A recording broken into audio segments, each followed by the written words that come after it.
जय हिंद स्टूडेंट्स। मेरा नाम है अभय यादव और मैं आपका स्वागत करता हूं आपके अपने चैनल द फिजिक्स एक्यूमेन में।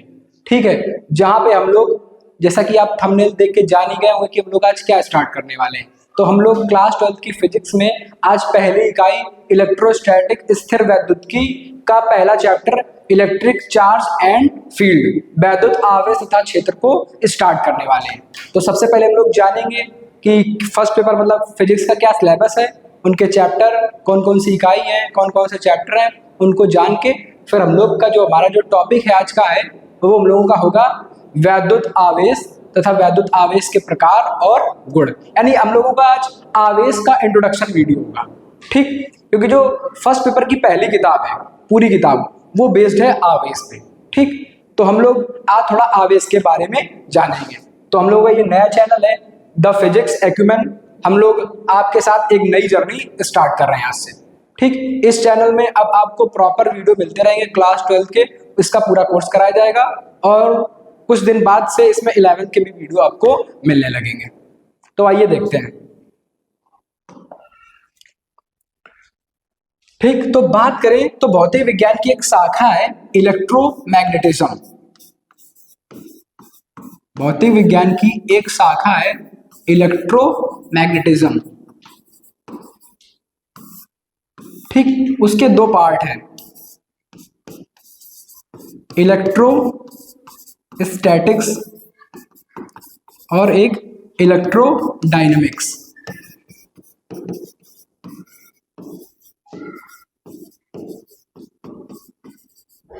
ठीक, इलेक्ट्रोस्टैटिक्स जैसे आप इसमें दोनों वर्ड तो देखो इलेक्ट्रो सेम हो जाएंगे, इसमें है स्टैटिक्स और इसमें है डायनेमिक्स।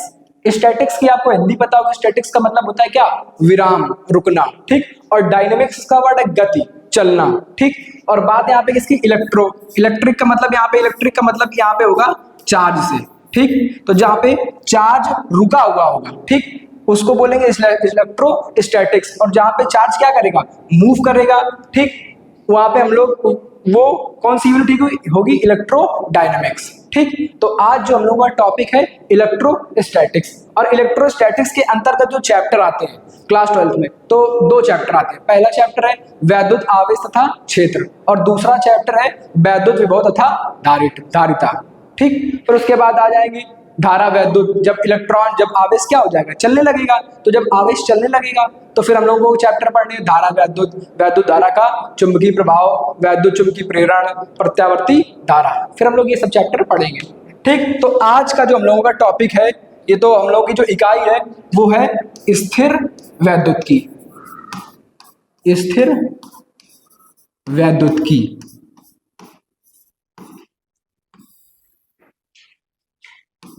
इलेक्ट्रोस्टैटिक।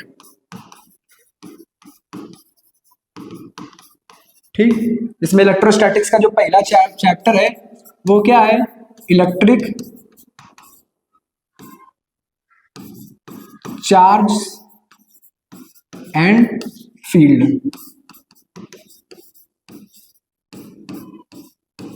वैद्युत आवेश तथा क्षेत्र।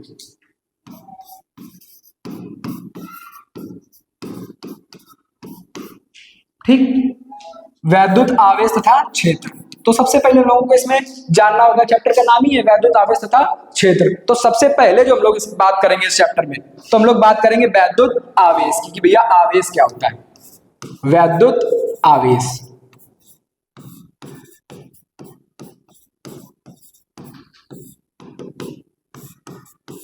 वैद्युत आवेश। तो इसमें जो सबसे पहले हम लोगों को समझना होगा वो समझना होगा कि वैद्युत आवेश क्या होता है। ठीक, तो आवेश क्या होता है, किसी पदार्थ का आंतरिक नियत गुण होता है। आवेश चार्ज क्या होता है, किसी मतलब पदार्थ की क्या होती है, इंट्रिंसिक प्रॉपर्टी होती है। ठीक, कि किसी पदार्थ के अंदर नियत गुण होगा। जैसे बात करें द्रव्यमान की, तो द्रव्यमान के बारे में, द्रव्यमान की डिफिनीशन आप क्या बता पाएंगे कि द्रव्यमान क्या होता है। वैसे जैसे द्रव्यमान के बारे में बोला जाए तो द्रव्यमान के बारे में आप क्या बताएंगे, जैसे ये पृथ्वी है। ठीक, तो पृथ्वी क्या सभी वस्तुओं पे क्या लगाती है, गुरुत्वाकर्षण बल। ठीक, पृथ्वी का अपना क्या है, गुरुत्वीय क्षेत्र। तो गुरुत्वीय क्षेत्र के अंदर जितने भी पिंड आते हैं, ठीक, अगर उनके पास द्रव्यमान है तो वो क्या करेंगे, गुरुत्वीय बल का क्या करेंगे, अनुभव करेंगे। ठीक, तो गुरुत्वीय बल जो मास है वो क्या है, एक भौतिक गुण है। ठीक, कि ये जिसके पास होगा वो अनुभव करेगा किसका, गुरुत्वीय क्षेत्र के, वो किसका अनुभव करेगा, गुरुत्वाकर्षण बल का। ठीक, कि जिसके अंदर भी क्या होगा, द्रव्यमान होगा, वो अनुभव करेगा किसका, गुरुत्वाकर्षण बल का। वैसे क्या है, आवेश, आवेश किसी पदार्थ का गुण है। ठीक, और आवेश किसी पदार्थ का वह गुण है जो वैद्युत तथा चुंबकीय प्रभाव उत्पन्न कर सकता है। ठीक, या फिर कहीं उत्पन्न होंगे तो उनका क्या कर सकता है, अनुभव कर सकता है। ठीक, तो इसी बात को अगर हम लोग लिखें, ठीक, कि वैद्युत आवेश, तो लिखेंगे क्या, आवेश, आवेश किसी पदार्थ का वह गुण है, आवेश किसी पदार्थ का वह गुण है जो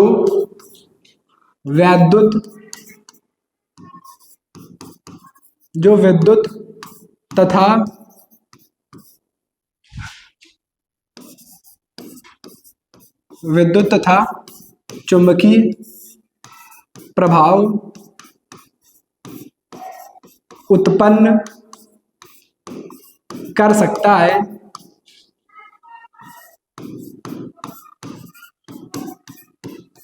तथा इनका अनुभव कर सकता है, तथा इनका अनुभव कर सकता है।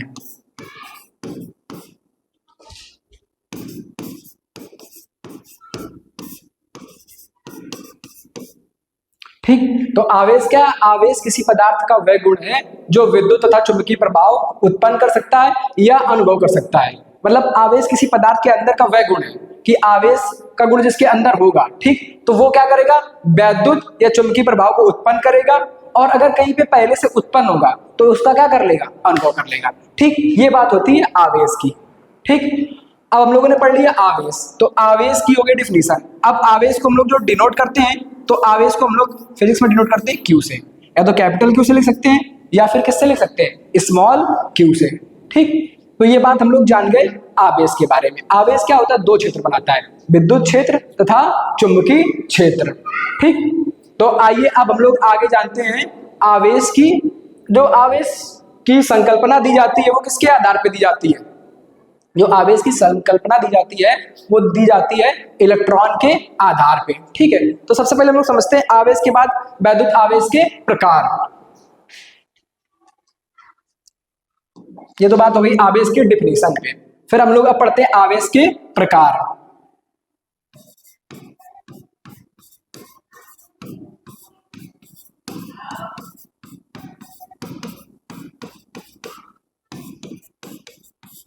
ठीक, तो आपने पढ़ा होगा आवेश कितने प्रकार का होता है, आवेश दो प्रकार का होता है, एक धन आवेश, पॉजिटिव चार्ज, ठीक, और दूसरा ऋण आवेश,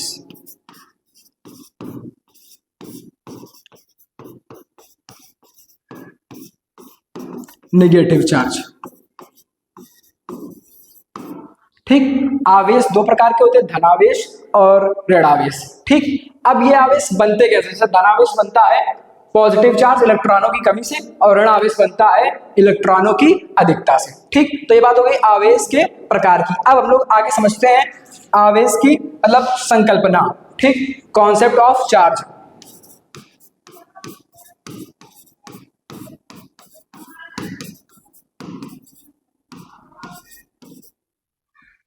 आवेश की संकल्पना।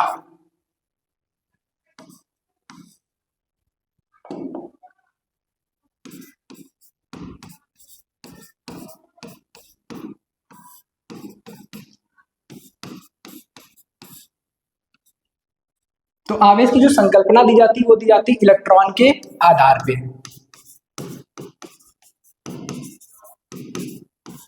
क्यों दी जाती है ये भी हम लोग समझेंगे। ठीक, तो जैसे अब थोड़ा सा आपको बेसिक जानकारी दे दें, ये क्या चीजें आपको शायद हो सकता है पता हो, कि जैसे हम लोग बात करें कि इलेक्ट्रॉन पे आवेश की, कि भैया इलेक्ट्रॉन पे आवेश कितना होता है, तो आपको पता होगा इलेक्ट्रॉन पे आवेश क्या होता है, माइनस का 1.6 गुणा 10 की घात माइनस का 19 कूलम। ठीक, फिर बात करें अगर प्रोटॉन पे आवेश की, तो प्रोटॉन पे आवेश परिमाण में क्या होता है, बराबर बस क्या होता है, धनात्मक, प्लस का 1.6 गुणा 10 की घात माइनस का 19 कूलम। फिर अगर बात करें इलेक्ट्रॉन के द्रव्यमान की, तो इलेक्ट्रॉन का द्रव्यमान कितना होता है, 9.1 गुणा 10 की घात माइनस का 31 किलोग्राम।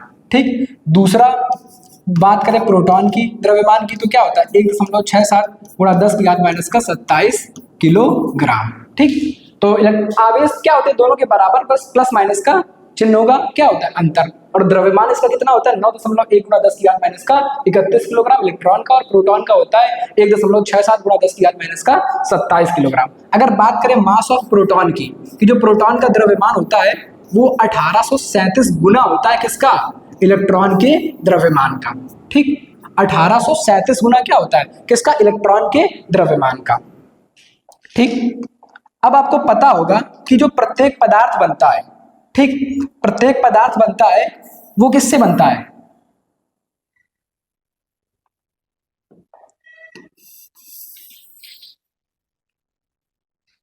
आपको पता होगा कि प्रत्येक पदार्थ किससे मिलकर बनता है, परमाणुओं से मिलकर बनता है। ठीक, और परमाणु के बारे में आपने पढ़ा होगा, परमाणु के अंदर क्या होते हैं,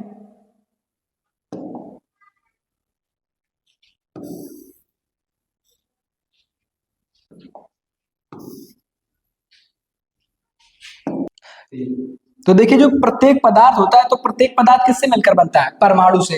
और परमाणु के बारे में आपने पढ़ा होगा कि परमाणु के पास क्या होता है, एक नाभिक होता है। ठीक, और नाभिक के अंदर क्या होते हैं, प्रोटॉन और न्यूट्रॉन। ठीक, जो कि नाभिकीय बल से क्या होते हैं, बंधे होते हैं, और इसके चारों ओर इलेक्ट्रॉन क्या होता है, चक्कर लगाता है। ठीक, ये बात तो आपने पढ़ी होगी कि प्रत्येक परमाणु के अंदर क्या होता है, एक नाभिक होता है, नाभिक में क्या होता है, प्रोटॉन और न्यूट्रॉन, और वो बंधे होते हैं किससे, प्रबल नाभिकीय बल से। ठीक, और इलेक्ट्रॉन क्या होता है कि उसके चारों ओर चक्कर लगाता है। ठीक, तो अब जैसे बात करें कि जैसे एक एग्जांपल लेते हैं सोडियम का, तो सोडियम का परमाणु क्रमांक कितना होता है, 11। ठीक, तो अगर इसका इलेक्ट्रॉनिक विन्यास लिखे तो इलेक्ट्रॉनिक विन्यास कितना आएगा, 2, 8 और 1। ठीक, तो इसके बायतम कोश में कितना इलेक्ट्रॉन है, 1। तो इसको अपना अष्टक पूरा करने के लिए क्या होगा, या तो 1 इलेक्ट्रॉन ये दे दे और या फिर 7 क्या कर ले, ग्रहण कर ले। तो इसके लिए इजी क्या होगा कि ये 1 इलेक्ट्रॉन क्या कर दे दे। तो अभी इसके पास कितने इलेक्ट्रॉन है और कितने प्रोटॉन है, तो अभी इसके पास क्या है, 11 इलेक्ट्रॉन है, और साथ ही साथ क्या है, 11 प्रोटॉन है। ठीक, मान लो इसने 1 इलेक्ट्रॉन दे दिया, तो इसके पास इसका इलेक्ट्रॉनिक विन्यास कितना हो जाएगा, 2, 8। अब इसके पास 1 इलेक्ट्रॉन देने के बाद इलेक्ट्रॉन कितने बचे, 10, और प्रोटॉन अभी भी कितने, 11। अभी इसके पहले इस पे नेट चार्ज कितना था, 0, 11 इलेक्ट्रॉन और 11 प्रोटॉन। अब इस पे क्या हो गया है, 1 प्रोटॉन एक्स्ट्रा हो गया, यानी इस पे क्या आ गया, 1 धनावेश आ गया है, यानी सोडियम पे क्या आ जाता है, प्लस का 1 चार्ज, यानी इस पे क्या आ जाएगा, 1 धनावेश। ठीक, और जैसे आगे बात करें कि जैसे एक एग्जांपल लेंगे हम लोग Cl का, क्लोरीन का, एक एग्जांपल लें क्लोरीन का, तो क्लोरीन का परमाणु क्रमांक कितना होता है, 17। इसका अगर इलेक्ट्रॉनिक विन्यास लिखे तो कितना हो जाएगा, 2, 8 और 7। इसके आयतन कोश में कितने इलेक्ट्रॉन है, 7। इसके लिए इजी क्या होगा कि ये 1 इलेक्ट्रॉन ग्रहण कर ले। अभी इसके पास कितने इलेक्ट्रॉन है, तो अभी इसके पास 17 इलेक्ट्रॉन है, और क्या है, 17 प्रोटॉन है। जब ये 1 इलेक्ट्रॉन ग्रहण कर लेगा, ठीक, तो 1 इलेक्ट्रॉन ग्रहण करने के बाद क्या हो जाएंगे कि इसके पास इलेक्ट्रॉन कितने हो जाएंगे, 18, और प्रोटॉन कितने रहेंगे, प्रोटॉन सेम रहेंगे, 17। अब क्या है, अभी तक इसके पहले वाले नेट चार्ज क्या था, 0। अब जब ये 1 इलेक्ट्रॉन ग्रहण कर लेगा तो ओवरऑल इसके पास 18 इलेक्ट्रॉन और 17 प्रोटॉन, तो 1 इलेक्ट्रॉन क्या हो जाएगा, ज्यादा हो जाएगा, तो इस पे क्या आ जाएगा, माइनस का आवेश। तब लोग लिखते हैं Cl में के ऊपर जो चार्ज होता है वो क्या होता है, -1, और सोडियम पे क्या होता है, +1। अब इससे पता क्या चला कि जब सोडियम ने क्या कर दिया, 1 इलेक्ट्रॉन दे दिया, तो इस पे क्या हुई, इलेक्ट्रॉन की कमी। ये जब सोडियम ने 1 इलेक्ट्रॉन दे दिया तो इस पे क्या हुई, इलेक्ट्रॉन की कमी। और इलेक्ट्रॉन की कमी से क्या बनता है, इलेक्ट्रॉन की कमी से बनता है धनावेश। ठीक, इसमें क्या हुआ, Cl में कि Cl ने एक इलेक्ट्रॉन क्या कर लिया, ग्रहण कर लिया, ठीक, इलेक्ट्रॉन ग्रहण कर लिया। तो इलेक्ट्रॉन के ग्रहण करने से क्या होता है, इलेक्ट्रॉन, Cl ने क्या कर लिया है, इलेक्ट्रॉन ग्रहण कर लिया, ठीक। और अरे यार पूरे ठीक, तो Cl ने क्या किया कि इलेक्ट्रॉन ग्रहण कर लिया। तो इलेक्ट्रॉन के ग्रहण करने से क्या होगा कि एक इलेक्ट्रॉन पे आवेश बढ़ गया, तो इलेक्ट्रॉन के ग्रहण करने से क्या, इलेक्ट्रॉन की अधिकता हुई, और इलेक्ट्रॉन की अधिकता से क्या बनता है, ऋणावेश, ठीक। तो इलेक्ट्रॉनों की कमी से क्या बनता है, धनावेश, जो अभी हम लोगों ने पढ़ा आवेश के प्रकार में, और इलेक्ट्रॉनों के अधिकता से इलेक्ट्रॉन ग्रहण करने से क्या बनेगा, ऋणावेश, ठीक। अभी अगर इस पूरी चीज को हम लोग समझ लें कि आवेश की जो संकल्पना दी जाती है वो किसके आधार पे दी जाती है, इलेक्ट्रॉन के आधार पे। एक रीजन इसका ये है कि जो प्रोटॉन है वो क्या है, प्रबल नाभिकीय बल से बंधा हुआ है, तो वो नहीं निकल सकता। दूसरा, जो प्रोटॉन है वो क्या है, इलेक्ट्रॉन के द्रव्यमान से क्या होता है, 1837 गुना क्या है, भारी। तो जो इलेक्ट्रॉन आवेश की संकल्पना दी जाती है वो किसके आधार पे दी जाती है, इलेक्ट्रॉन के आधार पे, जो हम लोग इसके पहले पेज पे लिख के आए हैं कि धनावेश। तो धनावेश का मतलब क्या हो जाएगा, धनावेश कहां पे बनेगा, पॉजिटिव चार्ज का मतलब हो जाएगा इलेक्ट्रॉन की कमी, ठीक। और नेगेटिव चार्ज का मतलब हो जाएगा इलेक्ट्रॉन की अधिकता,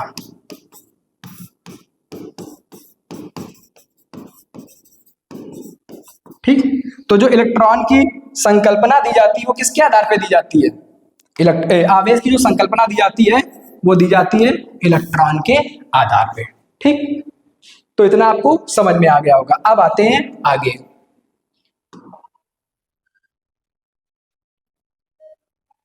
अब हम लोग पढ़ेंगे आवेश के गुण, ठीक।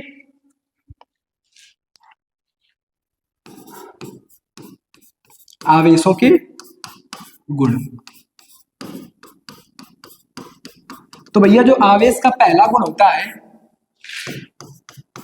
वो ये होगा कि सजातीय आवेश। सजातीय का मतलब सेम चार्ज, जैसे प्लस प्लस और माइनस माइनस एक दूसरे को क्या करेंगे, प्रतिकर्षित करेंगे, एक दूसरे को रिपेल करेंगे, ठीक। और विजातीय आवेश,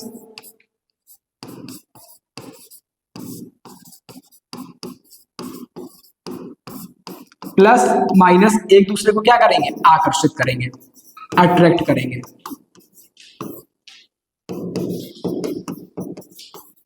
ये हो जाएगी पहली प्रॉपर्टी। आवेशों का गुण कि सजातीय आवेश एक दूसरे क्या करते हैं, प्रतिकर्षित करते हैं, और विजातीय आवेश एक दूसरे को आकर्षित करेंगे, सेम चार्ज रिपेल करेंगे और अपोजिट चार्ज एक दूसरे को अट्रैक्ट करेंगे। ये हो गई पहली प्रॉपर्टी। अब आते हैं दूसरे पे, आवेशों की योज्यता।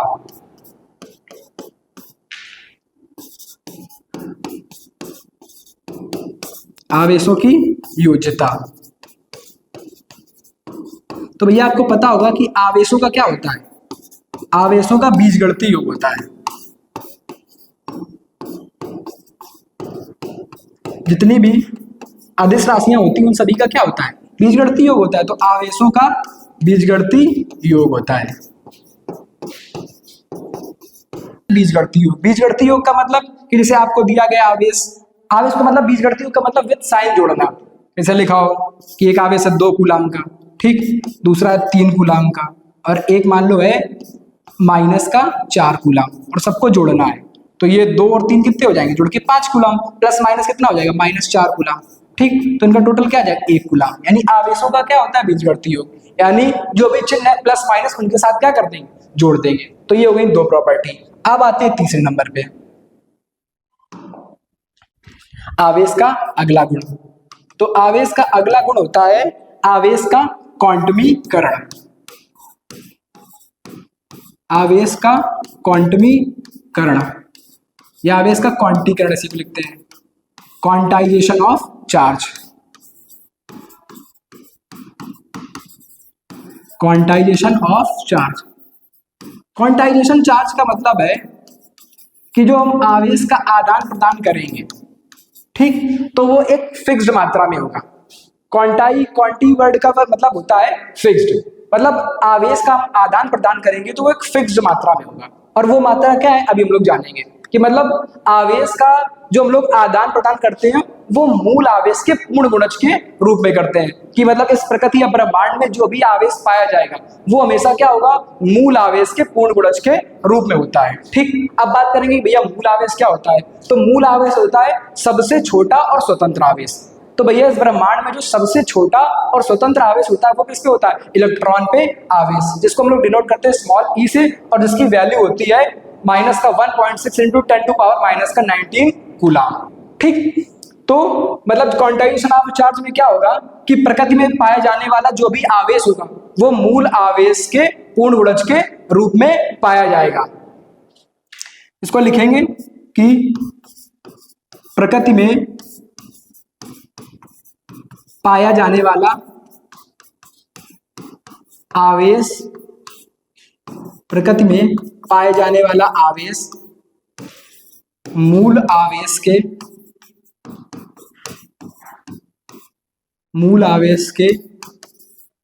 पूर्ण गुणज के रूप में होता है। मूल आवेश के पूर्ण गुणज के रूप में होता है। मूल आवेश के पूर्ण गुणज के रूप में होता है। क्या लिखेंगे कि प्रकृति में पाया जाने वाला आवेश मूल आवेश के पूर्ण गुणज के रूप में होता है। और मूल आवेश के बारे में क्या बताया कि मूल आवेश किस पे होगा, इलेक्ट्रॉन पे आवेश, उसको हम लोग डिनोट करेंगे स्मॉल ई से। और यहाँ पे पूर्ण गुणज की संख्या हमने मान ली जैसे n, तो जो आवेश कोई पाया जाएगा आवेश को हम लोग किससे डिनोट करते हैं, q से। तो जो भी आवेश कोई भी आवेश पाया जाएगा q, वो किसके फॉर्म में होगा, मूल आवेश के पूर्ण गुणज के रूप में। इसी को क्या बोलते हैं, क्वांटाइजेशन ऑफ चार्ज। तो अब इलेक्ट्रॉन के जो वैल्यू होती है वो क्या होती है, माइनस का 1.6 इंटू 10 टू पावर माइनस का 19 कूलम। और यहाँ पे इंटीजर की बात करेंगे तो n के मान यहाँ पे क्या हो जाएंगे, +-1 +-2 +-3 +-4 डॉट डॉट डॉट। तो फिर जो हमें चार्ज मिलेगा, तो भैया जब n का मान हम लोग रखेंगे +-1 तो हम लोगों को आवेश क्या मिलेगा, प्लस का e। जब +-2 रखेंगे तो क्या मिलेगा, +- का 2e। जब 3 रखेंगे तो क्या मिलेगा, +- का 3। जब 4 रखेंगे तब क्या मिलेगा, +- का 4e।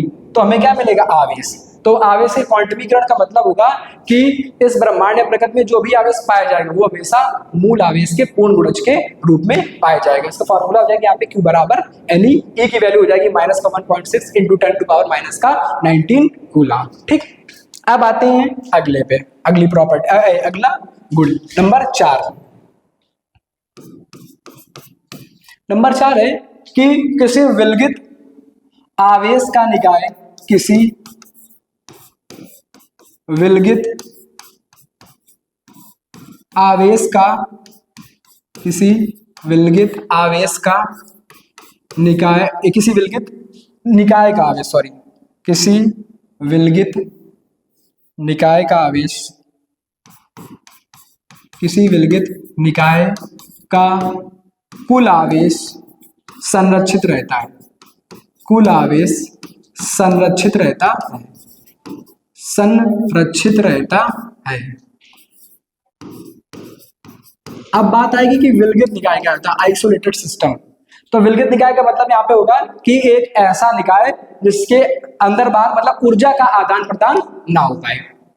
मतलब जैसे कोई सिस्टम हमने मान लिया तो उसके अंदर और बाहर ऊर्जा का आदान प्रदान ना हो, मतलब अंदर की ऊर्जा जो है वो अलग रहे, बाहर से मतलब अंदर बाहर आदान प्रदान एनर्जी का नहीं होगा, तो उसको हम लोग बोल देंगे आइसोलेटेड सिस्टम।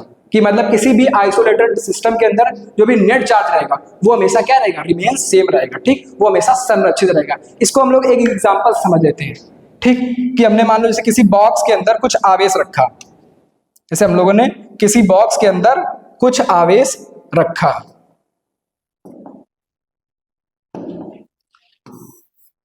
जैसे ये हमारा कोई बॉक्स है, मान लो, एक सेकेंड, चलो ये ठीक। तो इसे हमने एक बॉक्स ले लिया, अब इसे मान लेंगे ये हमारा विलगित निकाय। अब इसके अंदर कुछ आवेश है, आवेश ऐसे मान लेते हैं, कोई आवेश है मान लो 3 कूलम या 3 इलेक्ट्रॉन, जैसे इस पे कोई आवेश है मान लो 4 कूलम, ठीक, और एक आवेश रखा -7 कूलम और एक मान लो और मान लो 5 कूलम, ठीक, ये आवेश है।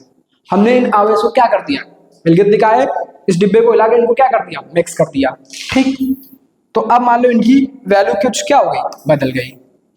अब देखते हैं कि इनकी वैल्यू कैसे क्या हो गई। जैसे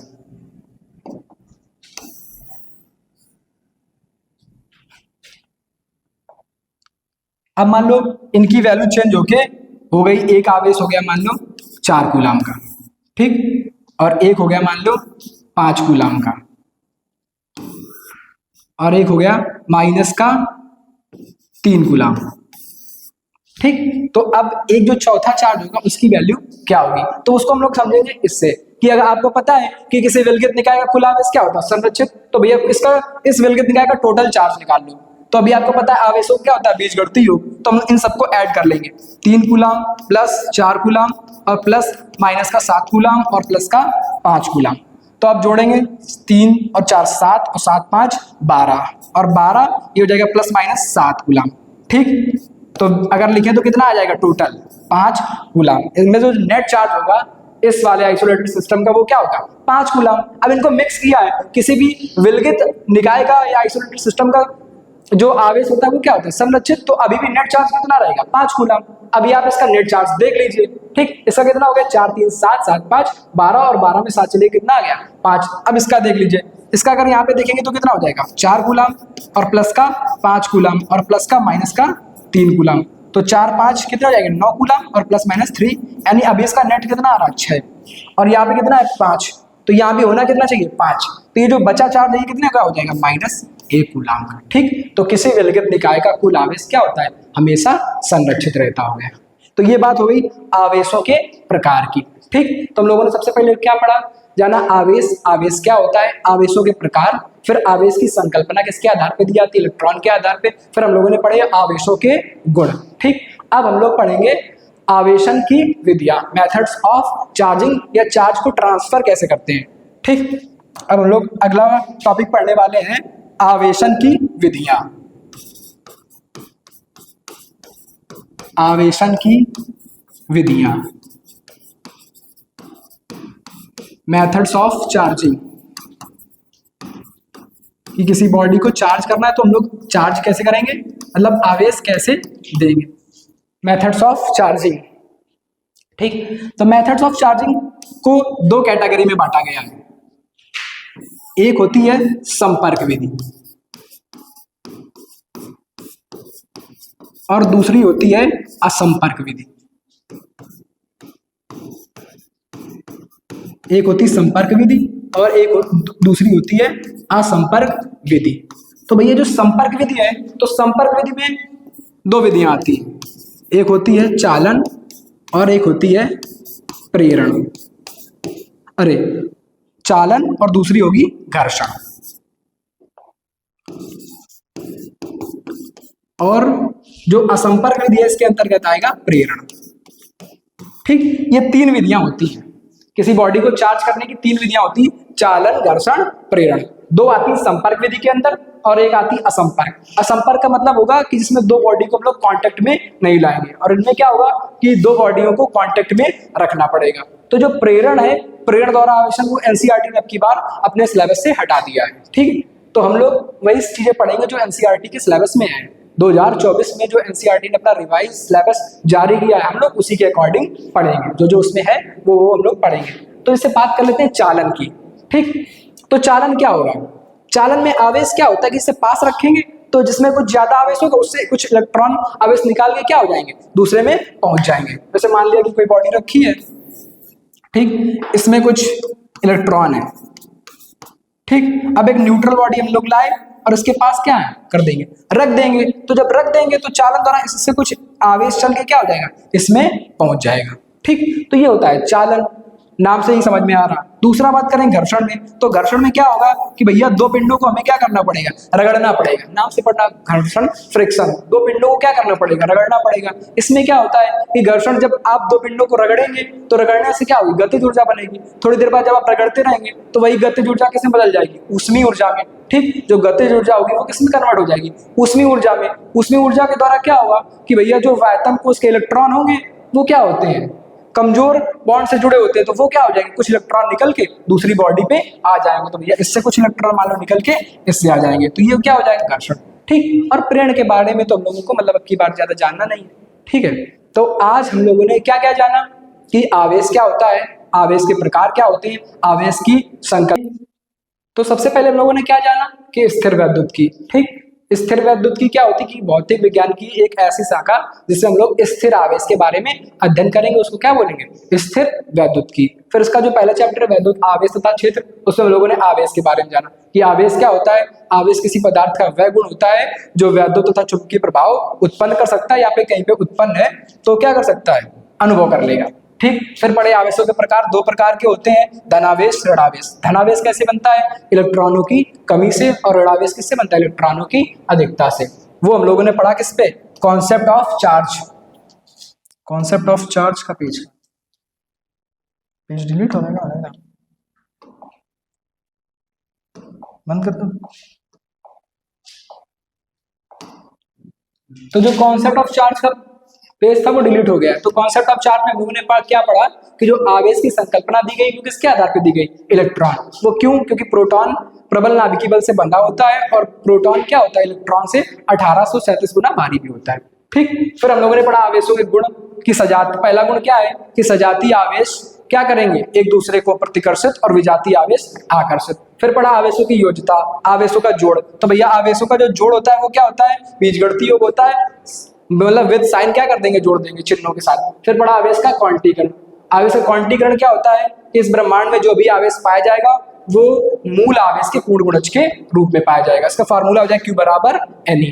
ठीक, फिर आगे लास्ट में हम लोगों ने पढ़ा किसी विलगित निकाय का कुल आवेश क्या होता है, संरक्षित। अगर कोई विलगित निकाय है तो उसके अंदर जितना आवेश रख देंगे वो क्या रहेगा, उतना ही आवेश रखा रहेगा, हमेशा क्या रहेगा, संरक्षित रहेगा। फिर हम लोगों ने पढ़ा मेथड्स ऑफ चार्जिंग, आवेशन की विधियां। तो भैया आवेशन की 3 विधियां होती हैं, चालन, घर्षण, प्रेरण। 2 विधियां आती संपर्क विधि के अंदर और एक आती है असंपर्क। तो प्रेरण अब की बार एनसीईआरटी ने अपने सिलेबस से हटा दिया है, तो हम लोग प्रेरण को नहीं पढ़ रहे हैं। ठीक, तो आज हम लोग अपने लेक्चर को यहीं पे खत्म करेंगे, और अब आपको इस चैनल पे लेक्चर क्या होते होंगे लगातार मिलते रहेंगे। तो आज के लिए धन्यवाद।